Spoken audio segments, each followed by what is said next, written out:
आज का यह प्रेरक प्रसंग विश्व के दो महानतम गणितज्ञों प्रोफेसर G.H. हार्डी एवं भारतीय गणितज्ञ श्रीनिवास रामानुजन के जीवन पर आधारित है। जैसा कि हम जानते हैं कि प्रोफेसर G.H. हार्डी रामानुजन के न केवल गुरु, मार्गदर्शक एवं प्रेरक थे, अपितु उनमें प्रगाढ़ मित्रता भी थी। यदि रामानुजन गणितीय आकाश में ध्रुव तारे की भांति चमक पाए, तो उसमें प्रोफेसर हार्डी का अमूल्य योगदान रहा। प्रोफेसर हार्डी ने ही रामानुजन की अद्वितीय एवं महानतम गणितीय प्रतिभा को न केवल पहचाना, बल्कि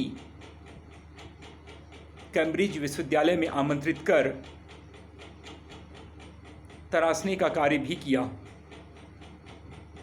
चूँकि रामानुजन दक्षिण भारत के आयंगर ब्राह्मण परिवार से संबंधित रहे, अतः विशुद्ध शाकाहारी थे। इसलिए उन्हें इंग्लैंड की शीत जलवायु रास न आई और वह उस समय के असाध्य रोग तपेदिक से पीड़ित हो गए। यह प्रसंग उस समय का ही है जब वह तपेदिक से गंभीर रूप से पीड़ित थे और लंदन के पुटनी नामक जगह की एक अस्पताल में भर्ती थे।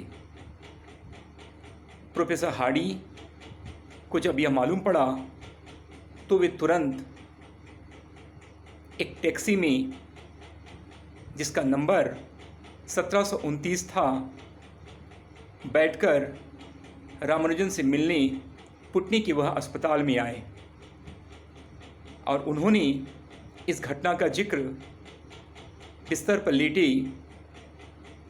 गंभीर रूप से बीमार रामानुजन से किया।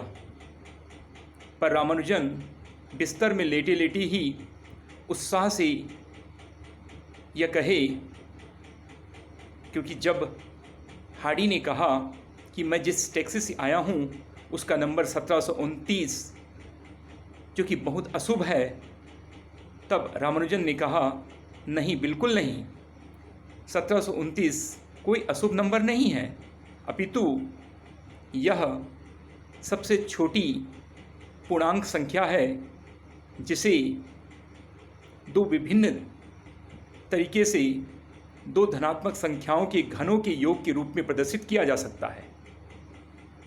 जैसे 1729 बराबर 1 त्रिघात धन 12 त्रिघात और 1729 बराबर 9 त्रिघात धन 10 त्रिघात।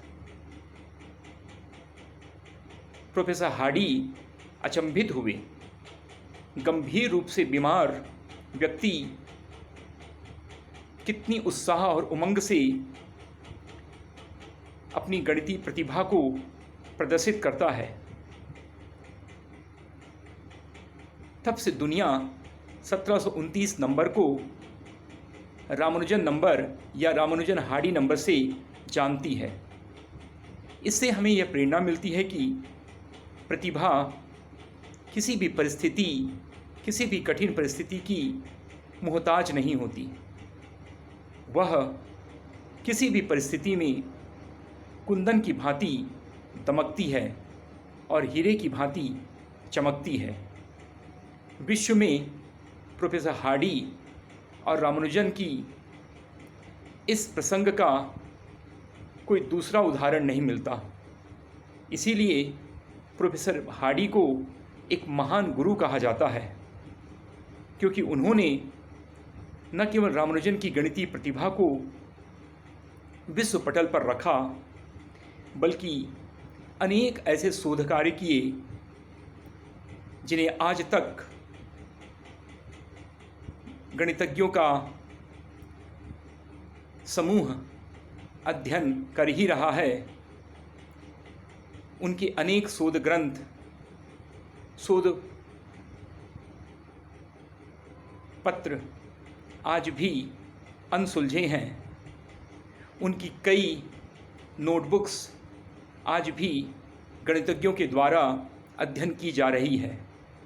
न जाने और कितने दशक और साल लगेंगे, न जाने अनंत काल तक गणित की अनंतता को, जिसे रामानुजन ने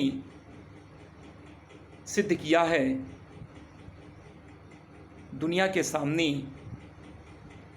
आने में समय लगेगा। तो यह प्रसंग निश्चित तौर पर आपको भी प्रेरणा देगा। यदि यह अच्छा लगा तो इसे लाइक, शेयर और सब्सक्राइब जरूर करेंगे। धन्यवाद।